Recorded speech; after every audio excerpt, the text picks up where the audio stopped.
In the remote coastal village of Evershore, where the sea kissed the rugged cliffs and the wind howled like a sad wolf, stood a solitary lighthouse. Its whitewashed walls and towering presence were a beacon of hope and safety for sailors navigating the treacherous waters. Here, amidst the swirling mists and whispering tides, lived a man named Thomas Graves. Thomas had been the lighthouse keeper for nearly 2 decades. He was a man of habit, rising with the sun to tend to the lighthouse intricate mechanisms, ensuring that its light pierced the darkest nights. His life was one of solitude, punctuated only by the occasional visit to town for supplies and a brief exchange of pleasantries with the townsfolk.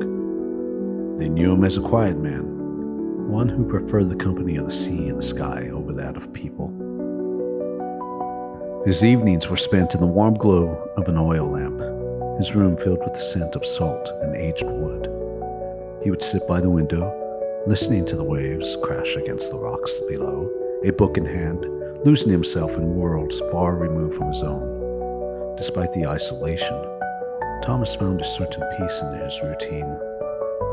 However, the peace was tinged with loneliness, a longing for a connection that he buried deep within himself. The lighthouse was his sanctuary, but it was also his prison, and the fog that enveloped it felt like a shroud, keeping the world at bay. Evershore was a place steeped in folklore and the tales of the sea. The villagers often spoke of the lighthouse as a guardian, a keeper of secrets. They believed that the light held the power to ward off darkness, not just from the physical realm, but also from the hearts of those who wandered too close to despair. Thomas, however, felt the weight of those secrets pressing down on him, as if the lighthouse itself was alive, filled with stories waiting to be told. One misty morning, as Thomas performed his daily rounds, he found something unusual perched on the windowsill of the lighthouse's living quarter. It was a letter, sealed with a wax stamp he did not recognize. The envelope was aged, the paper yellowed and brittle. Intrigued and slightly hesitant, Thomas opened it. "Dear Keeper of the Light," it began, written in an elegant script that spoke of another era. "I hope this letter finds you well. My name is Eliza. I write to you from a time not your own, a time where your lighthouse stands yet differently. I have seen through the mists and found a way to reach you. I seek your friendship across the ages."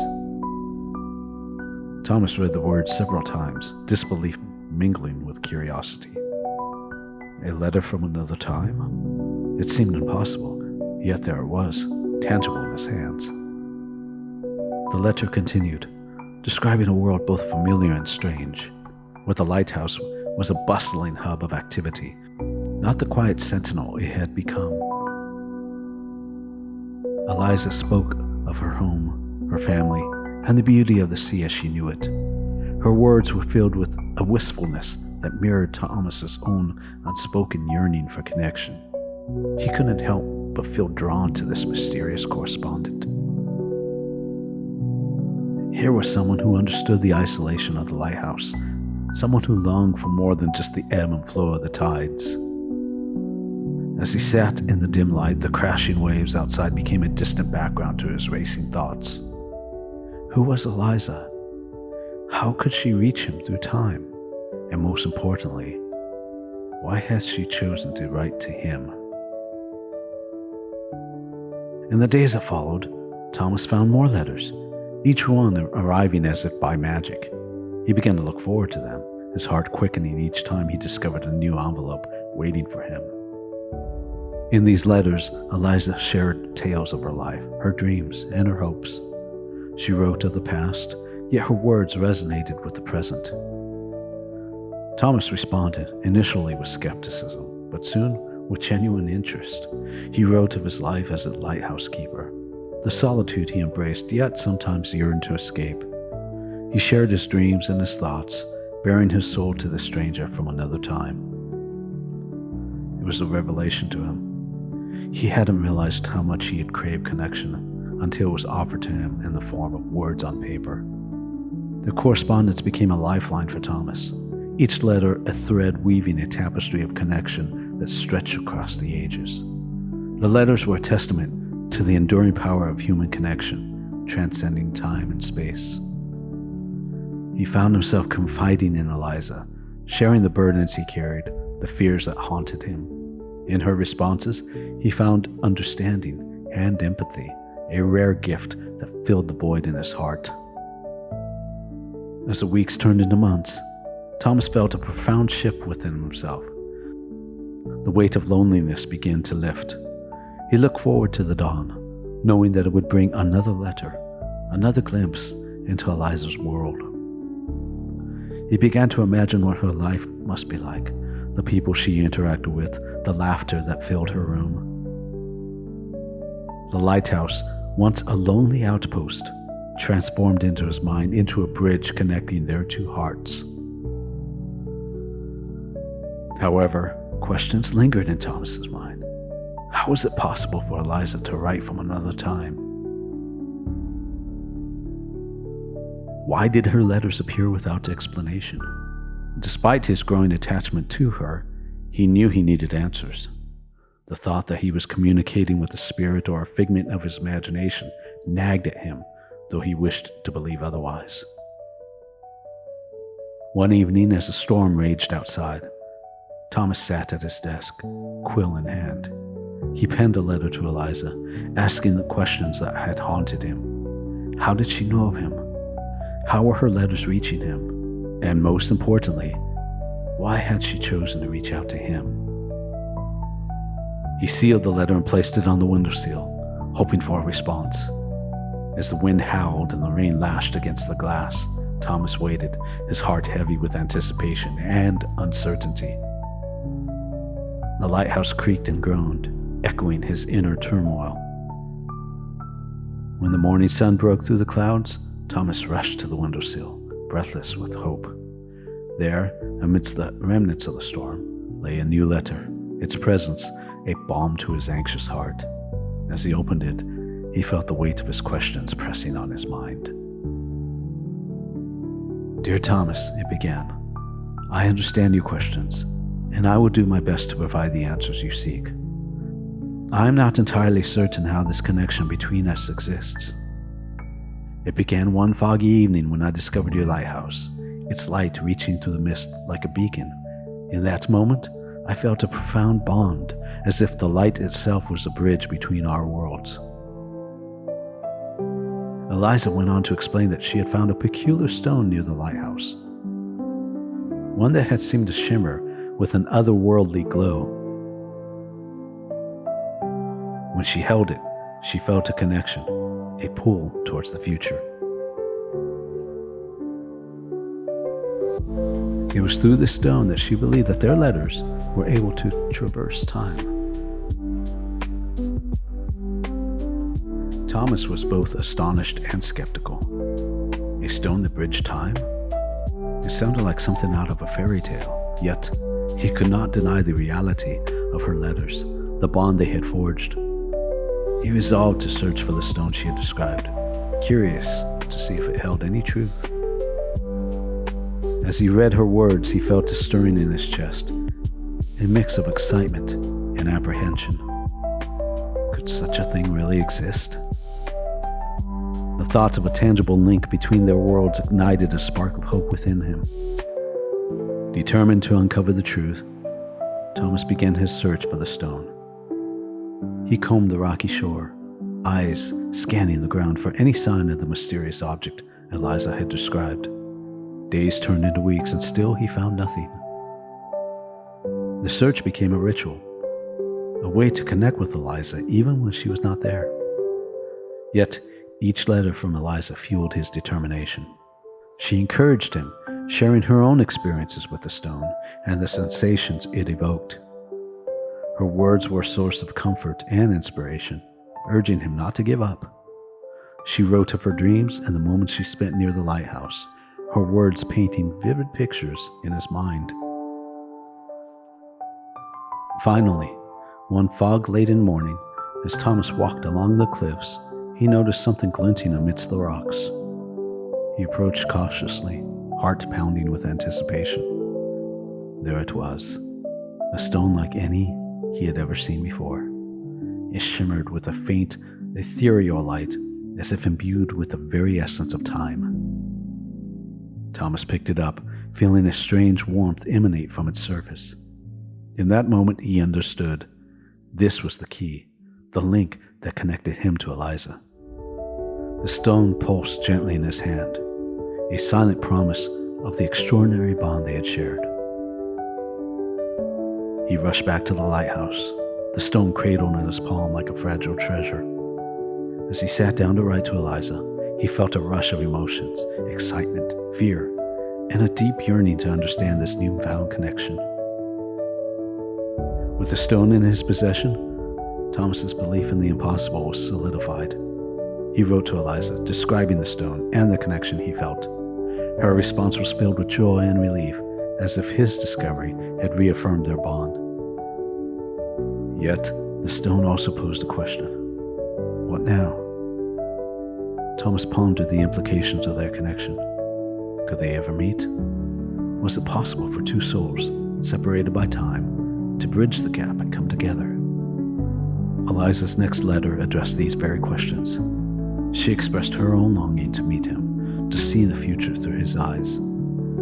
She described a ritual, a way she believed they could use the stone to transcend time and meet at the lighthouse, their shared sanctuary. Thomas was hesitant. The idea was both thrilling and terrifying. The prospect of reaching across time was daunting. But the thought of meeting Eliza, of finally seeing the face behind the letters, was a temptation he could not resist. He decided to trust in their bond, to take a leap of faith into the unknown.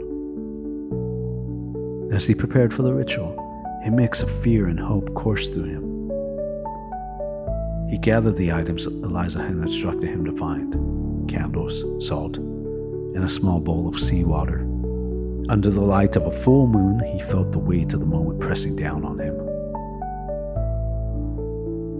On a night when the fog was thick and the air charged with anticipation, Thomas stood at the base of the lighthouse, the stone clutched in his hand.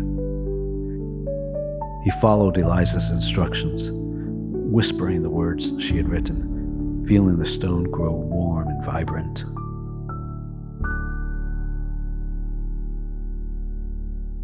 As he spoke the final word, the air shimmered around him, the fog swirling in patterns that defied explanation. A figure began to emerge, ethereal and glowing, yet unmistakably real. It was Eliza, her presence as luminous as the letters she had sent. Thomas's heart soared with a mixture of awe and disbelief. He reached out, their hands meeting in a moment that transcended time. Eliza's smile was radiant, her eyes filled with the same warmth and kindness that had touched him through her words.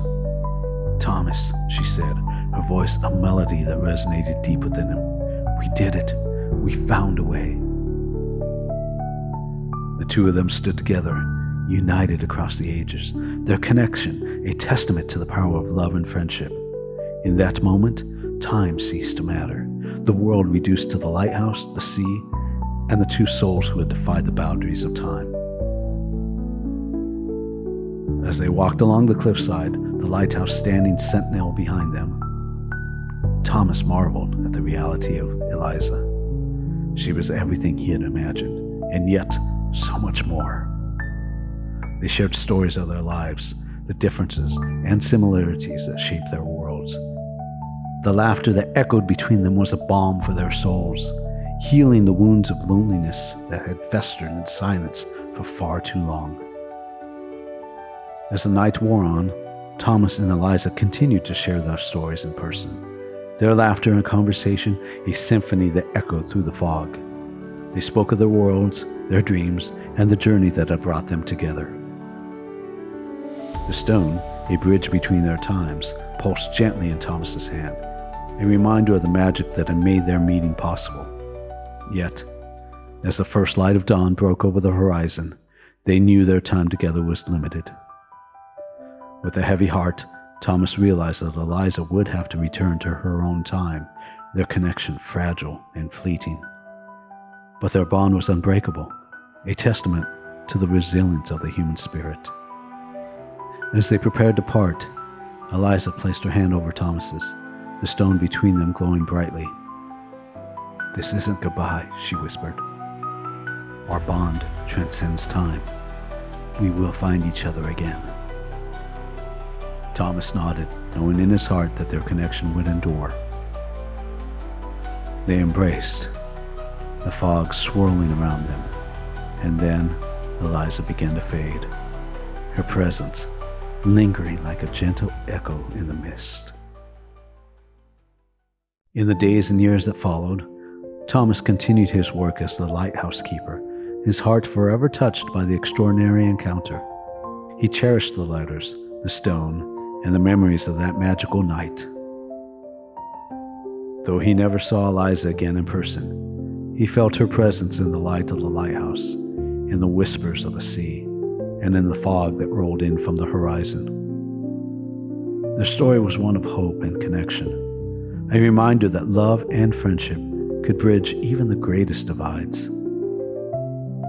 Thomas lived out his days in Evershore, the lighthouse his legacy, and the light a symbol of the bond that had transcended time.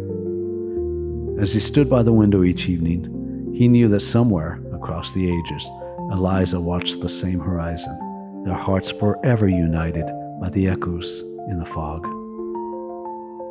He became a storyteller, sharing his experiences with the children of the village, weaving tales of adventure and mystery that captivated their imaginations.